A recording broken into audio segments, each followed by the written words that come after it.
Sometimes the best thing you do for somebody is to create a space where they can express themselves the way they feel comfortable and not be judged for that, not be stereotyped or, characterized for the way they choose to express themselves. I'm Susan McDowell. I'm Ayushi Roy. And you're listening to The Move. Public engagements just sound boring. Yeah, it sounds that way, and yet we know that They're not. It's not. It's dynamic. It's full of drama. It has pain and emotion in it. Oh, boy. High stakes, Mm-hmm. and what happens, particularly in planning processes, how the public is engaged or included makes a big difference on the quality of what life is like for the public in the city. And so today, somebody who knows that up close and personal is Wendell Joseph, who's our guest today, city planner here in Cambridge, Massachusetts. And let me tell you, that could not be an easy job.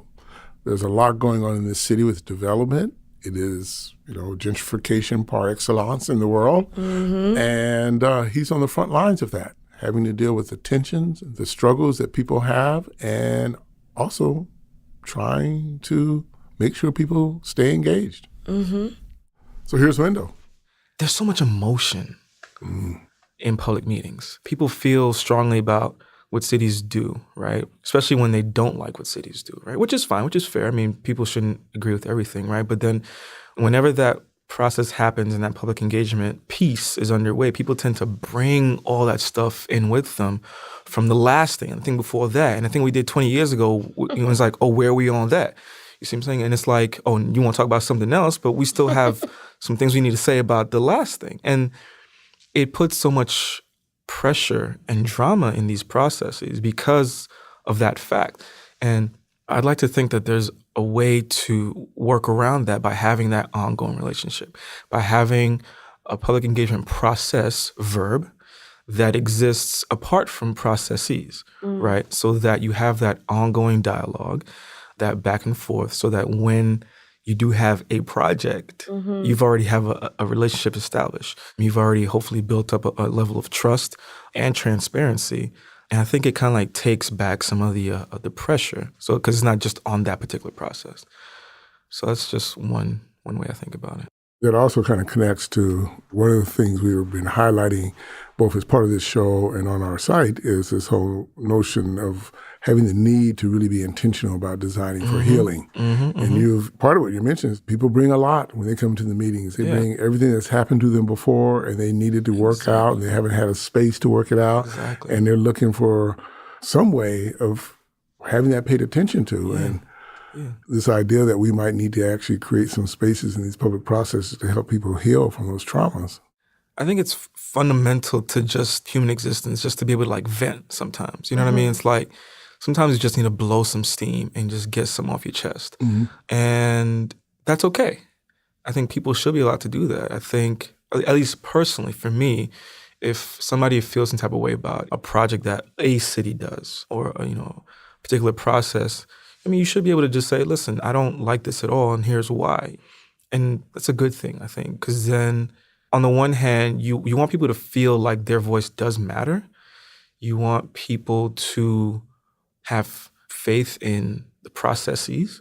You want people to buy in to what's happening. And it doesn't mean that people have to agree with everything that's going on, but I think people should at least know how you got from point A to point B. I love that so much. I'm still like musing about what you said because it reminds me so much. It's so tongue-in-cheek of, I speak for even my former self as a member of another city hall, to keep talking about relationships and relationship building, but never really to practice what we're preaching on the outside of City Hall. Inside we know that to be true, but the very wording of public engagement implies that there is an engagement that needs to happen as opposed to a relationship that needs to just be nurtured, right? And I really like what you said about the process, engagement process, as opposed to the processes involved in the engagement. But I'm taking it even just a step behind that and just like, let's just call it a public relationship or a public partnership or a public collaboration, co-creation, as opposed to a public engagement. And what that's really doing then is healing the wounds that I think inevitably any city might have with their constituents. Yeah, that's a good point. I mean, I think even just changing the name, I think, does convey a different type of message. And you're right. I mean, there are wounds that need to be healed on both sides, both in terms of like city with a capital C and city with a lowercase c. Yep. And for me, I see there's enough benefits on both sides of the table for this to really be a thing that cities engage in. It works both ways. Absolutely. Absolutely. Do you find yourself ever filling in the gaps of these public wounds through personal conversations that you might have? You know, you stay back after a meeting ends and you keep talking to some of the folks that came through for this public meeting, or you mentioned the other division that has translators. And the department, yeah. Right, the other department. Do you ever find yourself filling in the gaps beyond the meetings? That's a good question. I would say yes. I wouldn't say it's necessarily every meeting, but I mean, now that I think, I've never really thought about it. But yeah, I mean, I think there are opportunities to do that kind of work without even realizing it by just having that one-on-one connection with somebody and just talking as two people.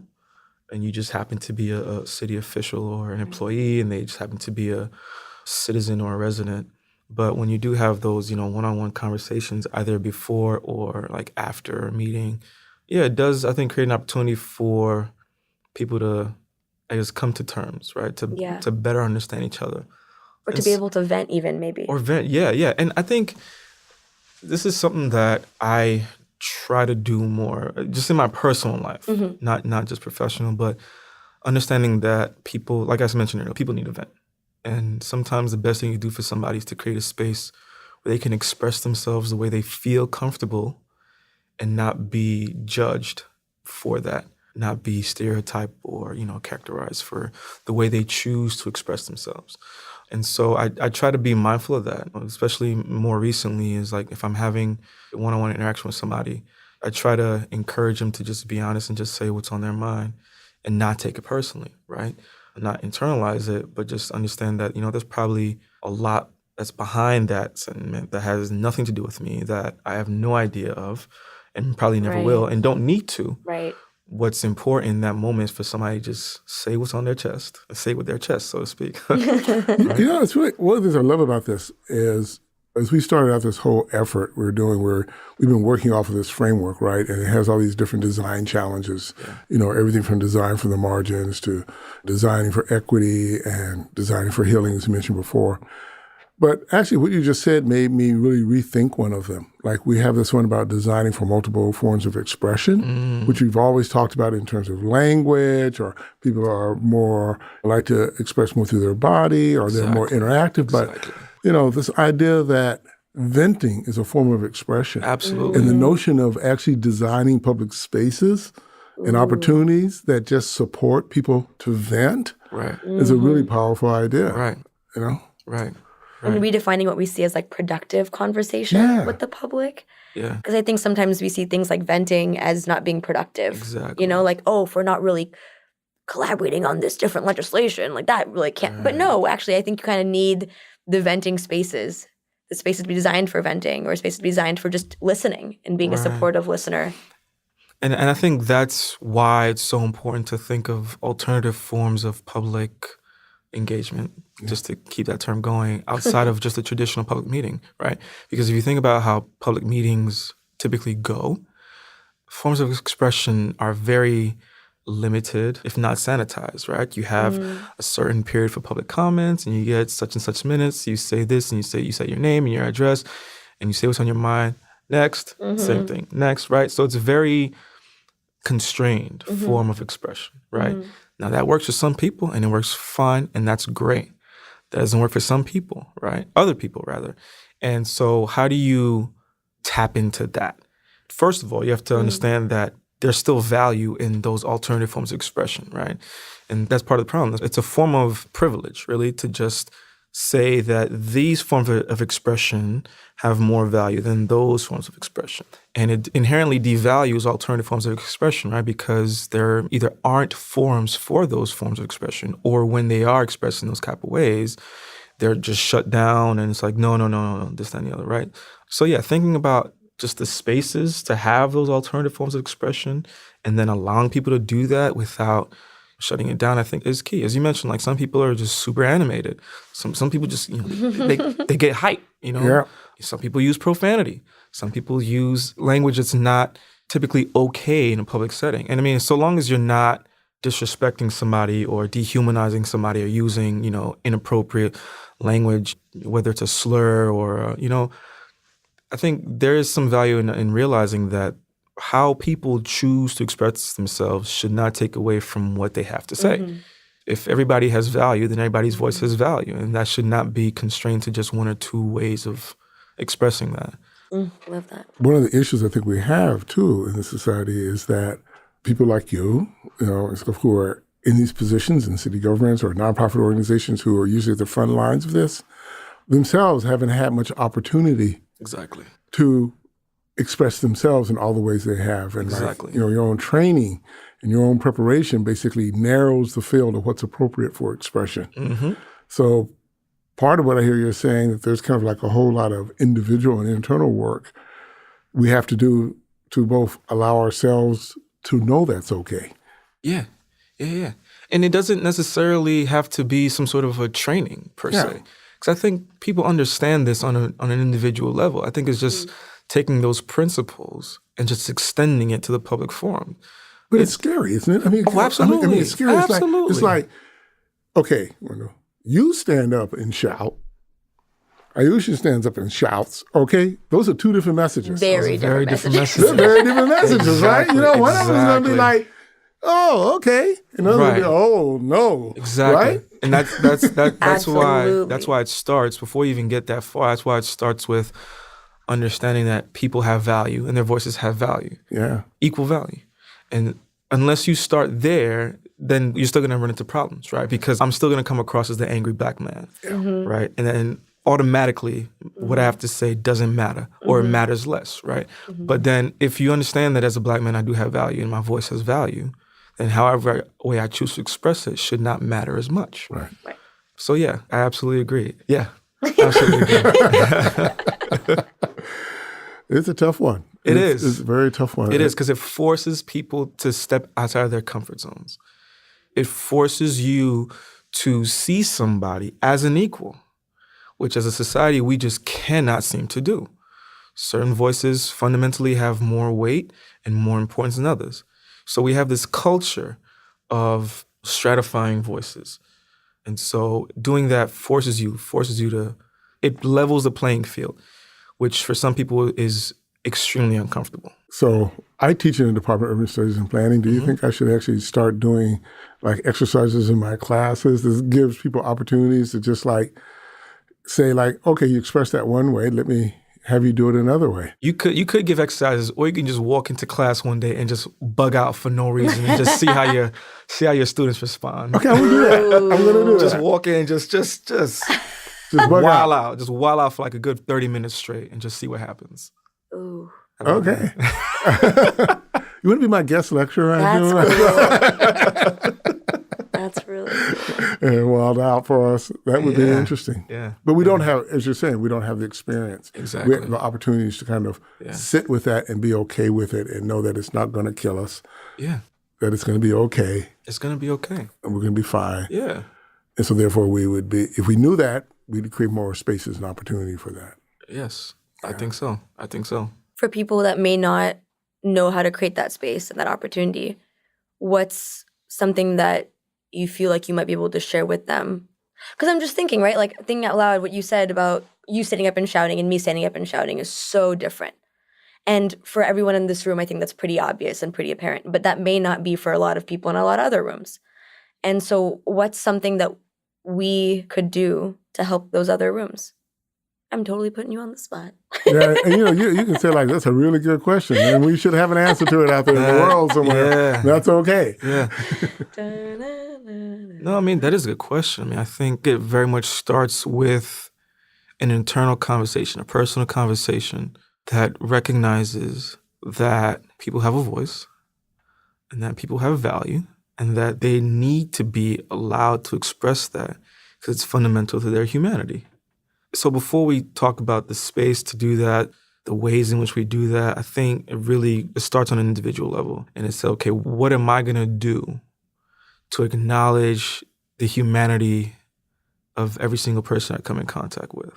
And then if everybody can at least start to have that conversation, you don't need to come to an answer. Mm-hmm. But if you can at least start to have that conversation, if you can at least open up your heart and your mind to that concept, I think that already puts us in a much better place than we are right now. Yeah. Because there are too many people who are not having that conversation, who are not even open to the concept of recognizing everyone's humanity. Yeah. That's how I would answer that question. Yeah. Well, what's really centering about this conversation, because we've been talking a lot, with you, with other guests on our site and the Move about these kinds of types of conversations you should be having and how to design for those.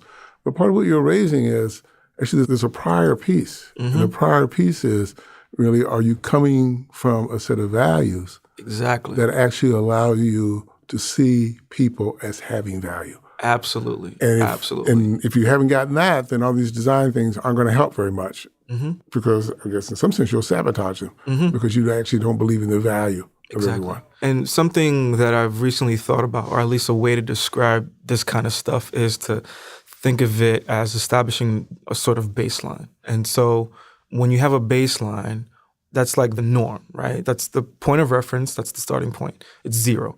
And whatever design case or design scenario that you can come up with is what's going to be compared to that baseline, right? So regardless of how great a design you have, regardless of how great an idea you can come up with, so long as the baseline remains what it is, you're always going to have a problem with the design. And so I think that's where we find ourselves now. People are trying to come up with all these creative and great ways of having public engagement and public input. And in a vacuum, these are fantastic ideas. However, the baseline has remained the same. And the baseline is one that's mired in racism, in classism, in, economic terrorism, if you will, in gender biases, in, diminishing voices of immigrants, of refugees, of LGBTQ. You know what I mean? Like the baseline is not what it ought to be. And so until you shift the baseline to something that is closer to what it ought to be, if not the actual thing, then every design case you come up with is still going to have the same issue. Mm-hmm. So you come at it from a set of values. And the values are that, recognizing everyone's humanity, period. That should be the baseline. And then whatever design case you have will be compared to that baseline of equal humanity. And that fundamentally changes the game. And I think part of how we tried to get at that, though we didn't have necessarily a values question in there, is this whole, what we say is our fundamental principle is that you have to design with and for people at the margins. Mm-hmm. Because if you do that, folks at the margins will hold their own value. Right. And if you engage with them first as a way of kind of designing something, that's one way to help people get there. But I think this idea of really saying, but folks have to do that other piece too, is really absolutely important. Absolutely. Absolutely. It's interesting to think about the amount of prior work that goes into then the workplace work being equitable or for the margins, et cetera. And I'm thinking about the constant sort of day-to-day opposition that I imagine you might have to, or other folks, I know I had to go through when doing my work for City Hall. Because sometimes I found that the structures within which I was required to work were not amenable to that personal baseline. Of course. Right? Because they're built upon this different kind of baseline with a different kind of value. Exactly. And I'm just wondering, what are some of the sort of maybe stickiest, trickiest things that you've seen? I mean, one thing that I mentioned, or that I heard you say, was the way in which public commentary is structured by time. Time and place. Time and place. Place is a big one, right? Time and place. And thinking about where those places are, what the building even looks like. Yeah, that's a good one. That's a good one. Like, Yeah. I'm coming from California where I haven't seen as much brick before. I haven't seen as many like columns before, frankly. Yeah. And walking into a building that sometimes looks a little neocolonial makes me feel a certain kind of way. Yeah, they're intimidating. They're intimidating. And I'm like, well, this place isn't meant for me and my commentary. In fact, this place makes me feel perhaps a little unsafe, perhaps a little unwanted. And that intimidation factor might change the way that I comment. Right. The time factor in which I'm required to comment might change that. Who's listening? The makeup of the room racially or demographically otherwise, you know? And I'm just thinking, like, what are some of the stickiest baselines that you found in your work that have forced you to work around what you value? I guess for me, I'd say that when people do not recognize the baseline for what it is, or don't acknowledge it, or just try to, like, you know, downplay it, or not fully appreciating and acknowledging the baseline for what it is, creates sticky situations. Because it doesn't put you in a position then to question the processes. And so you just do what's been done before because it's worked, quote unquote, but you don't really stop to ask questions. And I am speaking generally, not necessarily in terms of a specific thing that I do, but just generally speaking, I think it's something that I see everywhere, anywhere, really. I think one thing that we are good at doing, you know, as human beings is creating systems that can basically run themselves, right? The people change, time changes, but you can count on this one thing doing what it's done for like 100 years. Over again. Yeah. We're very, very, very good at that. And it's crazy because, like, every social movement in the history of mankind has always been about that baseline. You know, whether it's the, you know, women's suffrage movement of the early 1900s, or, you know, civil rights movement of the 60s and 70s, or LGBTQ, or most recently Me Too, or even March for Our Lives, right? It's always about questioning that baseline and pushing back. That's what it's always been about. And the stickiest situations you'll always find, no matter where you work, no matter where you live, no matter where you do whatever you do, is people not acknowledging the baseline that is fundamentally problematic and inhumane. That's where it starts. That is the work, man. That is the work. That is the work. Yeah. I mean, I really appreciate this. You know, we come in here to the move, which we've always talked about, you know, all the different moves we have to do within the context of really building democracy and really creating opportunities for voice. And this notion that one of the moves we all learn is the workaround. Yeah. The workaround is a move, right? We learn it, and we have to figure out our different ways of doing it. And one of the things I've known in my own life that's made that possible and helped me, and it's curious because, you know, we're of different generations, we work in different spaces. What's the network like? Do you guys have a network that actually supports you and strengthens you through this work? Or are you kind of like mostly, hey, there's just the two or three of us trying to tread water here? The pieces, the individual parts of the network are out there, very much so. It's bringing that thing together to actually create the network that is challenging and takes time. I've met like-minded individuals who are trying to think of creative ways to work in the system, with the system, around the system, apart from the system, that always tries to keep questioning, or at least call to the table, the baseline. I've met individuals who are like-minded in that regard. I've had conversations with them, one-on-one conversations, right? And it's been great. And sometimes it is enough to know that you're not the only one. Even if you're not in the relationship, Exactly. just like knowing Exactly. that they're out there. Yeah. Even if it's just that one conversation and for whatever reason you never see that person again, just knowing that you're not alone, I think very much helps, and it keeps you going for at least like another week or a month until the next conversation happens. Right. So we need the networks. We need people coming together and really hashing these things out, bouncing ideas off each other. But, you know, those lifelines, I think, are also absolutely critical. I've been fortunate enough to have those lifelines. And, you know, hopefully a network can come together that I'm, you know, a part of, which actually can get some things done. So as we come to a close, there's actually one thing we kind of like try to always ask our guests is, there are really two parts of the question, but I want to answer the first part for you. Right. Oh, you have to, so I'm going to give you a little bit of break. But one of the parts we ask you, you know, we always like to say, and actually you can edit me back, is, you know, we talk about these notions about, like we said, the moves. You know, what are the moves that people are doing really that are improving democracy, really doing this work? And we always ask this question like, well, what's the move you feel you've mastered? And as I listen to you, like, you've really mastered this one of really staying clear on the primary issue, right? And the primary issue here is really around this form of expression, that people have to be free to express themselves the way they can. And we have to design for that. And if we do that, we're on the right track. And it seems like something you've really kind of mastered. My edit would be that I've not mastered it. You're not mastered it, because that was going to be the second question. It's like, where's the space? Where's the move that you feel like, God, I need to work on that one? Yeah, I've far from mastered it because I think it's something that you just have to continuously chase, only to never have caught it. And I think that's a good place to be because times change, contexts shift, and so allow yourself to be flexible. Change is the only constant. You have to put yourself in a position to constantly be open to change. So I definitely wouldn't say that I've mastered that, but I try to just be very, very, very, very mindful of it. That's kind of like how I check myself. Again, valuing that person, valuing what they have to say, even if it comes across a little, right? Even if I feel some type of way, is understanding that, it may not be personal. It's not necessarily directed at me. There's so much behind that. So yeah, I just try to keep that in the forefront of my thinking. It's great. Wendell, I really want to thank you for jumping in here, being with us. Thank you so much. It's so good to know like we have someone like you out there on the front lines of democracy making the world possible. We out here. Yeah, I know. It's great. It's absolutely great. Yeah, no, it's been a pleasure to be here and talk to you guys. So I appreciate the opportunity to do that. Thank you very much. Incredible work. Oh wow, thank you so much. Keep on. Keep on keeping on. Keep finding a good fight, right? You're good for another week now. Yeah. This is my lifeline. This is my lifeline. Thank you, Wendell. Thank you very much. Thank you.